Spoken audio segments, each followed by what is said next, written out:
Welcome to Gruesome Magazine with your hosts, Doc Rotten and Bill Mulligan. Tonight we are joined by Mick Manhattan from Scene Snobs, not Screen Snobs, but Scene Snobs, discussing Fear Fest 2025, North Carolina's horror convention in Raleigh, North Carolina from May 23rd through the 25th, 2025. Stick around for guest lists, events, and other creepy surprises. Oh, yeah. Gruesome Magazine. All right, let's jump straight into it. Bill, let's introduce Mick Manhattan, a great name. Tell us about yourself and quickly about where we can find out just the overall details and social media for Carolina Fear Fest. Hey, well, thank you guys so much for having me. I'll move my mic over so I sound nice for you guys. Yeah, absolutely. I'm Mick Manhattan. I run the Scene Snobs. It's a channel dedicated to movies. I'm a former filmmaker who, has been podcasting now about 14 years, and I love it. So I just kind of dove head into it, and the Scene Snobs is a place where I try to preserve classic films, especially genre films, things that kind of get fallen by the wayside over the years. Horror is a big emphasis for me. I've always loved horror. And I fell in with Carolina Fear Fest in 2021 after they were returning from the year off. They started in 2019, of course, their first year. And then 2020, we all know what happened there. And unfortunately, they didn't have one. So in 2021, when they came back, it was very limited how many people you could have. And things were they were trying to get the name out there. And they thought because of the restrictions, it was going to be tougher. So they brought me in and my partner, and we became their media partners, and we run, the YouTube, we run the podcast, Horror Conversations. You can come check us out when we do those. Listen to it anywhere. And we talk horror, we get ready for the events and stuff like that. And at the events, we host the panels, we have games that go on, things like that. And we're going to have a lot of fun this year. There's some big things coming this year for year 6, and I'm super stoked for it. Awesome. Can't wait to hear about them. What is the website? The website to go to if you want to know where everything is for Carolina Fear Fest is carolinafearfest.com. Make sure you head on down there and follow them on all social media handles. It's definitely the best way to go about it. So they're on everything, Instagram, Facebook, everything. Right? Oh, they're all over the place. The only one they're not on is Blue Sky, but you can follow them on Twitter. You can follow them Instagram, Facebook, YouTube, the whole 9 yards. We're out there, and we do something different on everything. So you're going to want to follow everybody. Yeah. I follow the Instagram, but I need to follow the YouTube and see what's happening there for sure. Yeah. Oh, and TikTok too. We will be live on TikTok during the event. For as long as TikTok is around, right? I think it's safe for now. All right, Bill, do you want to jump in and ask some questions? Sure. I just want to say Fear Fest is great. I think I may have missed one, and it's grown every year very impressively. So, and how do you do that? How do you keep things interesting? What changes have you seen in the convention market? Well, just speaking for Carolina Fear Fest in general, it's the people who run this, the way we can all come together. It's like a family. They're just the environment in general. When you go, it feels like you're just having a family reunion every year. And I think that is the important distinction between a lot of other cons that I've been to personally that I can only speak for. I have fun at 95% of the cons I go to. Can't knock them. You have a good time. Mm-hmm. I don't care what the size of them are. Now, it comes to this, I have not felt this way at conventions like I do at Carolina Fear Fest in 20 years. Oh, and nice. If you guys have been going to conventions that long, and anybody who has, you guys know what it was like back in the day. Everybody knew each other. Then, next time one was coming up, you guys got together and everybody kind of just had a good time. And that still it feels very much more marketed and a little more corporate nowadays. Mm-hmm. Yes. And in 6 years of Carolina Fear Fest, that feeling hasn't gone away, and they try to make sure they harness that feeling every year. So I think that's what sets this convention apart from a lot of others. Not all, but a lot of others. Well, let's quickly go over, because we want to focus on some surprises, but let's quickly go over the guest list that we have coming to this year's Carolina Fear Fest. All right. So if you guys, do you want me to go over it or? Yeah, Well, just list. I mean, there's one. You've got someone here who's an icon. Yeah, that word gets thrown around a lot, but come on, Now with Malcolm this McDowell. one. Wow. Yeah, we're very excited for Malcolm McDowell to come this year. I'm super stoked. I love Clockwork Orange. I love so many of his movies. Clockwork Orange for me, I think sticks.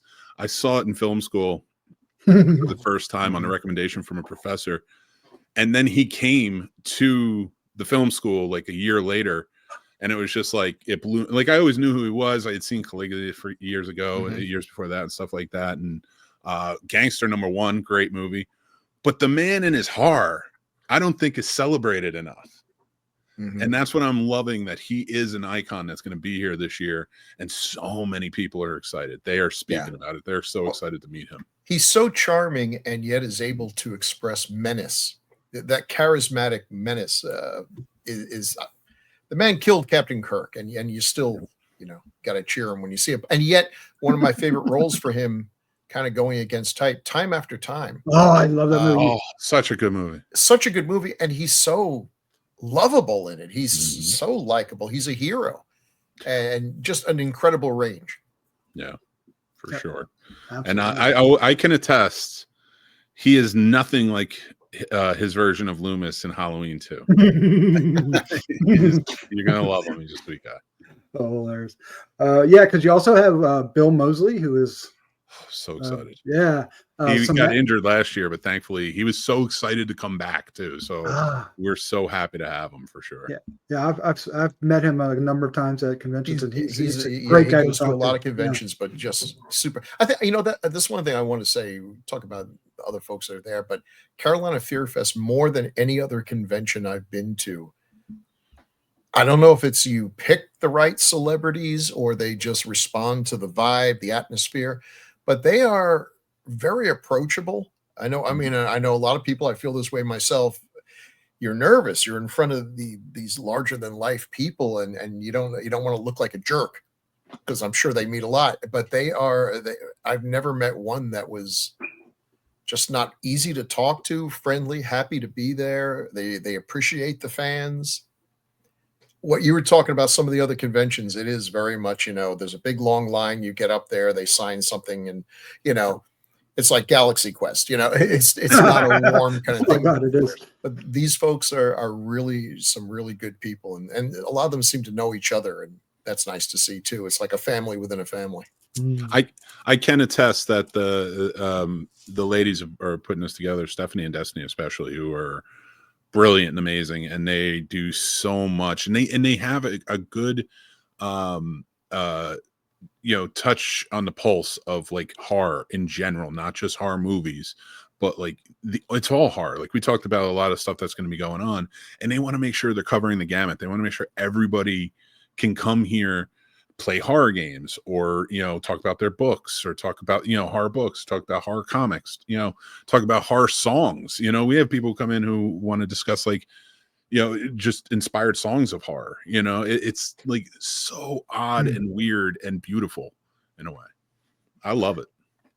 All right, some of the other people there are going to be Samantha Mathis, which it's surprising for me to see her there. I like that. Nancy Loomis, yay. Tracy Lords, double yay. Alex Vincent, yes.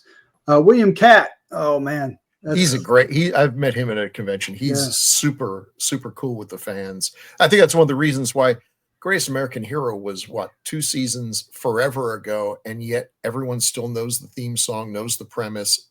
Yep. That likability has lasted decades. Believe it or not, he's that likable. I had to. Sorry. Cheesy. Of course, House and Carrie. Yeah. Daniel Roebuck, who is a big horror fan as well as a actor, right? And he was most recently, for anybody who wants to go and get stuff signed, he was most recently in Stream, which was a pretty good movie. I mean, it's a good horror movie, and it's very gory if people haven't seen it. Jonathan Abrams from House of Wax, Scary Movie, Terrifier 3. Eileen Dietz, did I say that right? Of course, most people recognize her from the face from Exorcist, but she's been doing a lot of work in the past decade or two in horror films. Tyler Labine from Tucker and Dale versus Evil, Rise of the Planet of the Apes, and tons else. That's what I'm looking forward to, because I've been told by people that he's not uneducated like Tucker, but that likability that both those actors that were so lovable in those roles, it's sort of a reflection of the actual people behind the characters. Yeah. And Christine Elise, and tell me if I mispronounce anybody's name and correct me, please. Which is, Child's Play 2, Cult of Chucky. Kyle Labine, Freddy versus Jason, Goosebumps, Halloween Resurrection, among others. Looks like he was on Supernatural. Like, is that the movie or is that the TV show? His TV show. Okay, yeah. That's what I think. But there are Supernatural movies too. Tiffany Shepis, yay, and this is great. V. Neal, fantastic FX artist. Yes. I was super excited for that. She's gonna sit in and check out the SFX battle, so make sure we'll go check that out. And just having her there, that's like, for me, I love, having been a filmmaker, I love the behind the scenes so much. So to be able to sit down and talk to V. Neal is going to be just a treasure. She's so great on the Face Off and so supportive. So tell me about the FX battle. Well, so they're bringing it back. I'm super excited for it. When they had it last year, they did a lot of demonstrations, and the Jones brothers are going to be there again this year. They come every year, and they did a demonstration last year, kind of, doing makeup and such, and killed it. They're fantastic. But now that you're going to have them, they're also going to have a panel, them and V. Neal, about special effects. But the special effects battle is a way for these aspiring special effects artists to come in with, the Jones brothers and V. Neal there to help guide them and things like that, and just have sort of like a little competition between them, our own little face-off, if you will, and to showcase people's talents as effects artists. Very cool. Yeah, and you have other special events. I see there's a murder on prom night. What is that? Okay, yeah. Now we're getting to the Saturday night party. I love the Saturday night parties. So anybody listening or watching, go get your tickets for that, because it's going to be a really good time. Every year they do a different theme. Man, it gets crazy. I think I was an MTV VJ or whatever one year as hosting it as the devil. Like that sort of version. Last year we had Twisted Whisker, who are also going to be at the convention this year. They're a sideshow troupe that go travel around and just sort of do sideshow bits and stuff. They're going to be around just causing a ruckus. They're good people. They're going to be a lot of fun. They're dressed in like the 1920s garb, but scary. It's going to be a good time. But yeah, the Murder on Prom is new this year, and it's a murder mystery dinner. So make sure you come out and you play. But the theme is 80s prom, and we're making a movie. So everybody who shows up, you're going to be an extra in the movie. Awesome. So awesome. Nice. You can check off a few bucket lists there. That's awesome. That's actually a great idea. So. And then I see you have Spirits with the Spirits seance sessions at the Voodoo Room, but this is not on site. The Voodoo Room is a separate place. It's very cool. It's a historic building. It looks awesome. So it has that old vibe of like haunted vibe. The seances are going to go there. They have demonologists who are going to be there doing panels, things like that, and some other, I guess I want to say psychics, but I'm not sure if that's what they would call themselves when they do the seance. So I'm not gonna put a label on it, but they're all going to be there. They're going to do it there. Those are booking up, so make sure you get tickets if you want to be a part of the seance. Okay. I was going to say, what could possibly go wrong if we do a seance at a horror convention? If demons actually manifested themselves, they could probably walk around for an hour before anyone realized it. Because there's a lot of folks there in makeup and stuff, yeah. And I don't doubt that there's going to be even more this year. Every year it's just progressively been like getting bigger and bigger, and like, but in a beautiful way. Like, if you guys have been there, and anybody who's been there, that it's like spacious and there's a lot of room. So don't worry about that. It's not Dragon Con crowded, but it is. There's a lot of good stuff there. I want to put a special plea in the vendors. every time I go, I am blown away by the vendors. I mean, some people are doing the stuff you would expect to see, but every now and then you pretty often actually you find some artists that are doing something and you're like, I've never even thought about this. And it's beautiful. There's some real talent and just some things you've never seen before. And they're selling it. So bring your money. We do on the Scene Snobs, we do a $20 challenge where we each take $20 and we run out and try and buy as much as we can from the vendors with that. $20. And they love it. Over the years, the vendors have gotten used to it, and they're like, come here, I got a discount on this. And it's like, okay, what do we got? And like you're looking around and you're kind of racing around for like 20 minutes trying to find all this stuff. I will tell you, it's my favorite thing to do because it gets me looking, because I'm always so busy, but it gets me looking, and now I get to see all the really fun stuff that I want to go back and buy. So make sure you guys are, you got your wallets, because it's going to be, there's some stuff there that you're not going to want to turn down. And if you're into cosplay or movie making, I know last year I did pick up at least 3 props that ended up being used in a movie that we shot over the last year. There's a lot of really cool stuff there. That's awesome. Awesome. So is there going to be cosplay or costume contests? Well, I'm glad you asked. Yes. Of course, cosplay is always like, please come on down and have some fun and make it a fun cosplay. We don't want anything crazy or offensive. Remember, this is a family show. We love families coming down. And that's the thing. That's a beautiful thing. Like, so much of the horror cosplay we've seen over the years isn't offensive, but it's still horror, and it's still such a beautiful thing. And I love that. But yeah, we are going to be doing a costume contest again this year, and it's going to be a good time. I'm telling you, I don't want to give too much away from it right now, but yeah, we will be doing one on Saturday. So make sure you come down for that. I always look forward to that. Now this is a 3-day convention, right? Yes. This is the first official 3-day. So now it's open on Friday for anyone. I think they're opening at 3. We've kind of been going back and forth. I think we've officially settled on 3, but don't quote me on it. No, I'm kidding. 3 or 4. But if you get there, you'll be fun. So you're going to want to be down there on Friday night. Friday night's always the fun time. And it was always the VIP night. Right. But now it's open to anybody. You can go get day passes. You can come out, have fun. If you got your weekend or VIPs, still some available. Go get them if you can. And then just come down and hang out. There's going to be fun. Like, we're doing a couple of things. I'm on the main stage that night. We're doing, it was asked to come back, the Stump the Scene Snob. It's our trivia where you have to try and stump me with horror trivia. So, and if you win a little trophy if you do. So it's going to be a lot of fun. And we'll be doing Real Combat that night, which is a debate show in one of the panel rooms. But we're going to have so many fun things. We treat that first night like it's a party. And we want you to come out and we want you to have a good time. Now that it's open to everybody, it's going to be a lot of fun. Perfect. Bill, I'm going to turn it back over to you for some more behind-the-scenes questions. Yeah, so I mean, you mentioned horror encompasses so much. How do you strike a balance between the hardcore horror people, maybe the ones that are more into the classic stuff, and then the people who I teach high school and my students like, oh, here's a classic horror movie. Oh, you like the classics, Halloween 7, or like, oh my God, they're such babies. Yeah, everything they know is just brand new. The next Final Destination movie is going to be the first one for a lot of them, but that's valid too. New generation comes, not just old fogies like me. So how do you balance it? How do you take such a broad topic and make it appeal to the largest group of people you can? Yeah, I think we've always really talked about that, and talked about how do we reach everyone and give it. I mean, there's always going to be that emphasis on classic horror, and that anything from 80s back, people just love it, right?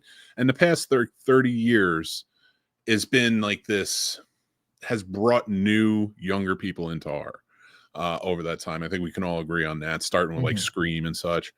And the reason I'm saying that is, like, you are going to see a lot of people dressed very crazy across the board when these cosplays, because it's all over the place. And that's what I love about it.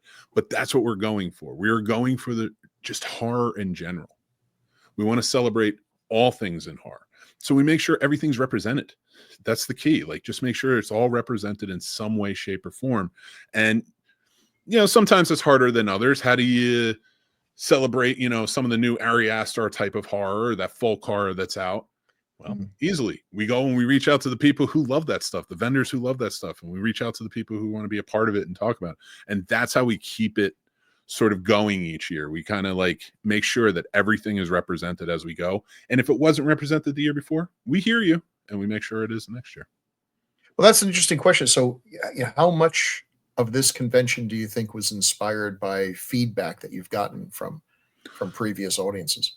The feedback is so important. It's all constructive and it all helps. So this year, like, we have added so many things or tweaked things or worked on so many things just based on the amazing feedback we've gotten from the people who have attended over the years.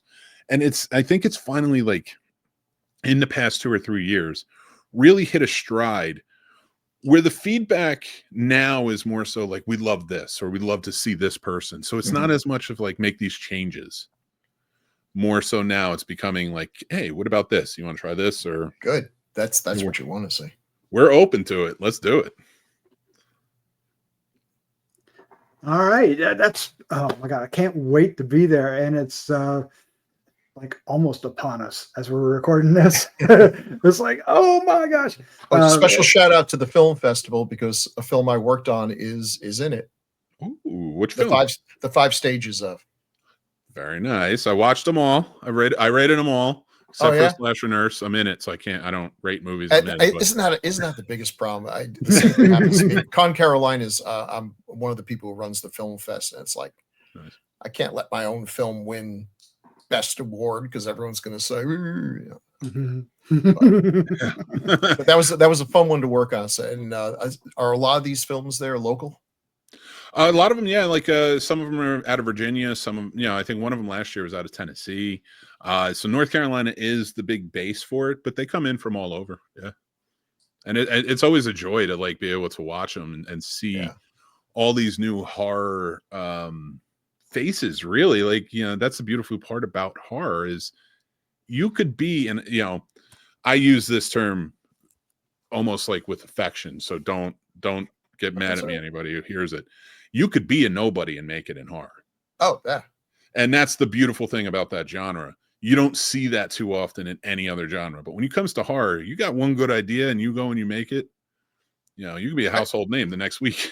When you think of the classics, the movies that really defined horror, George Romero was not on anybody's radar. John Carpenter had one movie under his belt and hadn't made anything. 2, I guess. Horror is wonderful for that. It's a great way to introduce yourself to the masses. And I always said it's the most fun I've ever had working on any sets. Is horror, because it's always the most creative. You always get the people in there who are feeling those creative juices as you're going, and it almost seems like even in horror filmmaking, personally, I think everyone's sort of open to ideas more so than anywhere else, because it does allow for a lot of them, and that's a great thing. And do you find that some of the horror celebrities, the folks that have really kind of made that their specialty, like Mosley and others, they also tend to be a lot, I don't know, nicer than the stereotypical Hollywood person? Yeah, I definitely would say that. I think it grounds you more, because when you make a horror movie, you're already, as an actor, not me as an actor, but as an actor working with them, like there's already a stigma with horror. So if you enter into a horror film, it's not so much anymore, but we know for a lot of years that's what it was like. Yeah. Where that stigma as an actor entering into a horror film is like, it's almost like a nail in the coffin. You're going to be stuck typecast to horror now. But it grounds you. I think it really exercises your acting a lot more than most genres, in my opinion, because you're feeling every emotion as you're going through it. And I think these actors come out stronger for it. And that's why they tend to gravitate towards them after they've been in horror movies. I think it's also, you'd have to ask them. Yeah. I wonder if the fans are loyal. The fans, you may only make one big role in your life, but that's okay. You can go to these conventions and people remember being scared as a kid. I gotta say, if you're thinking about going to the con, keep this in mind too. There's a lot of people there, strangers, who love what you love and will be willing at the drop of a hat to talk about it. Yep. You know, just pull up a chair and start talking, and it's a good place to make friends. Yeah, absolutely. And that is the beauty of the horror genre. It weirdly brings people together, and All name different another kinds of genre people. where you can talk about it like this with your friends or be as obsessed with it, really. Not even sci-fi, in my opinion. I think you're right. Yeah, you might have maybe some, Star Wars. Star Wars and Trekkies. Trekkies. It's also nice to see. It's They also might nice to come see at that so many more women are getting into horror too, both yes. behind the scenes and as fans. So it's great. It's a great scene. I love the fact that women are more at the forefront in horror now, because if we look back at history, a lot of our horror was brought to us by women, but they were never in the shining moment. Deborah Hill gave us a lot of amazing movies as a producer. Yeah. And, she does not get the credit that she should next to John Carpenter. He would even say that, So I think yes, nowadays we see it more in the forefront, and there's a lot more to lead. And, we're seeing a lot of horror kind of break out into subgenres that we've never seen before now. Yep. And you can meet all these people and see all these great vendors that are going to have great things for sale. And you have panels and you have all these special events at the Carolina Fear Fest 2025. Just to let people know, this is the Raleigh Fairgrounds. Yep. Jim Graham building. Yes. Jim Graham building. Huge. It looks big from the outside and like a TARDIS or something. It's even bigger on the inside. It's a tremendous, but you guys really packed it up last year. It's you can see that the convention's been growing and more vendors, more people. It's great to see. Yeah, it's been really wonderful just to watch it over these years grow like that. But also like we said with that feedback earlier, just we get some negative feedback. Don't get me wrong. There's everybody's always going to be happy, but the overwhelming positive vibes we get back, just saying thank you, this was so much fun, I met so many great people, and this, and everybody getting together, it's quite the event in my opinion. Well, I want to thank you for joining us. It's we've gone a little over our scheduled time. Appreciate you hanging out with us. It sounds like everything is going to be an incredible time at the Carolina Fear Fest, and we urge anybody listening to, if you're in North Carolina or even in the surrounding areas, it's worth the trip. If you're in Virginia, if you're in South Carolina, even maybe in Atlanta or Tennessee, come see us. Come see this convention in Raleigh, North Carolina. It's a great city, and it's going to be a wonderful convention. So thank you, sir, for joining us. Thank you. Thank you so much for having me. I really appreciate it. All right. And with that, we're out of here. Get your tickets now. So let's say goodnight. Night, everybody.